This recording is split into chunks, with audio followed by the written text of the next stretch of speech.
এই যে দেখবেন বাবা কারিগর পাথরের উপরে পা রেখে হাতুড়ি দিয়ে ছেনি দিয়ে পিটিয়ে পিটিয়ে মূর্তি তৈরি করে। কি বাবা করে না? বাবা করে তো। সেই মূর্তি যখন মন্দিরে প্রবেশ করে তখন সেটা ভগবানের আসন পায়, দেবতার আসন পায়। কি গো পায় না? তাহলে একটা মাটির মূর্তি হোক, কাঠের মূর্তি হোক, অষ্টধাতুর মূর্তি হোক, পাথরের মূর্তি হোক, সেটা কারিগর তৈরি করে সেটাকে যখন মন্দিরে প্রবেশ করানো হয় সেটা দেবতার আসন পায়। আর আমরা এত মন্দির ঘুরছি, এত হরিদাসন ঘুরছি, দেবতা হওয়া দূরের কথা, একটা মনুষ্যত্ব নিয়ে মানুষ পর্যন্ত হতে পারেনি। মানুষের মতো দেখতে হয়েছে কিন্তু মানুষ হতে পারে, কেননা মানুষের কর্তব্য কর্ম ধর্মের কথাই ভুলে গেছে। এই যে মাইকে যদি সাউন্ড না থাকে তাকে মাইক বলবো না, লাইটে যদি আলো না থাকে তাকে লাইট বলবো না, মরিচে যদি ঝাল না থাকে তাকে মরিচ বলবো না, তেমনি মানুষের ধর্ম যদি মানুষের মধ্যে না থাকে তাকেও আমরা মানুষ বলবো না। আমরা কি ভাবি, দুদিনের জন্য এলাম, দুখানা বাড়ি করলাম, দুখানা গাড়ি করলাম, শীতকালে একটু দার্জিলিং শিলিগুড়ি বেড়াতে গেলাম, বড় মানুষের কাজ করে ফেললাম। এটা মানুষের ধর্ম নয়। আমরা মানুষগুলি জন্ম নিয়েছি, দেখুন একটা কথা না বলে বলছেন আমাদের সব সহ্য হয় কিন্তু পরের ভালো সহ্য হয়।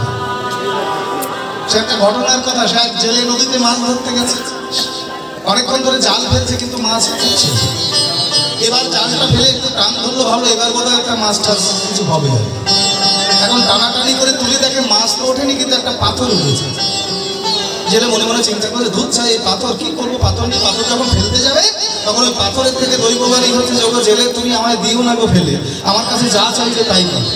জেলের তো চোখ বড় বড় হয়ে গেছে, কি বলো যা পাবো তাই, যা চাবো তাই পাবো? বলে হ্যাঁ যা চাবে তাই পাবে, তবে শর্ত আছে। কি বলে? তোমার যা হবে তোমার প্রতিবেশী তার ডবল হবে। জেলে মনে মনে চিন্তা করছে সারা জীবন না খেয়ে থাকবো কিন্তু পাথরের কাছে কিছু চাবো। বাড়ি এনে বউয়ের কাছে দিয়ে বললে এই পাথরের কাছে যা চাইবি তাই পাবি কিন্তু ভুল করেও কিছু চাবি না। এই বলে জেলে আবার নদীতে ফিরে গেল। কিন্তু মায়েদের পেট বোঝেন তো, একটা কথা 10 মিনিট পরে বদ হজম শুরু হয়ে যায়।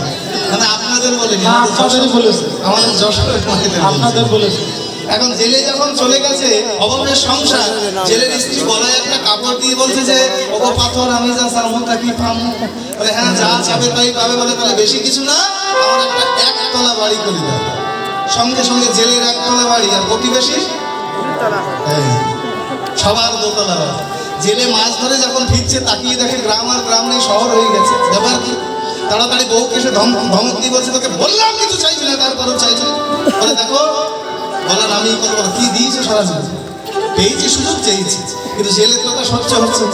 এবার জেলে নিজে একটা গলায় কাপড় দিয়ে বলছে যে পাথর এবার আমি যা চাবো তা কি পাবো? হ্যাঁ যা চাবে তাই পাবো। বলে তাহলে আমার বাড়ির সামনে একটা আর পেছন দিকে একটা, দুই দিকে দুটো খাল তৈরি করে দেয়। খাল বোঝেন না? চিন্তাটা দেখেছেন? এর যদি দুদিকে দুটো খাল হয় প্রতিবেশীর কটা হবে? এতেও স্বাদ মেটেনি। এবার কি বলছে যে এবার যা চাবো তা কি পাবো? বলে হ্যাঁ যা চাবে তাই পাবে। বলে তাহলে আমার একটা চোখ বন্ধ করে দেবে। মানে জেলের 100 বন্ধ হবে, প্রতিবেশীর 200 বন্ধ হবে, দোতলা বাড়িতে থাকবে আর ওই খালের জলে পুড়ে মারবে। সব সহ্য হয়, পরের ভাবে সহ্য হয়। বাবা তুমি জন্ম নেবার আগে পৃথিবীতে কি তোমার কর্তব্য, কি তোমার কর্ম, তোমার জন্য ভগবান করে দিয়ে পাঠিয়েছে। উদ্দেশ্য প্রতিশ্রুতি দিয়ে এসেছিলাম যে নয়নে তোমাকে দেখবো, বদনে তোমার গুণকীর্তন করবো, হাত দ্বারা তোমার সেবা করবো, পদ দ্বারা তোমার ভক্ত বৈষ্ণবের বাজারে যাবো। এটাই তোমার কর্তব্য, এটাই তোমার কর্ম, এটাই তোমার ধর্ম। সবকিছু ভুলে যদি পারো একবার তার কথা ভাবো, আর কথা সময় নষ্ট করুন। আজকে গৌরহরি সেই শিক্ষা দিতে নদীর মাঝে এসেছে। রাধা কৃষ্ণের মিলিত বিগ্রহ গৌর, কখনো রাধা ভাব কখনো কৃষ্ণ ভাব।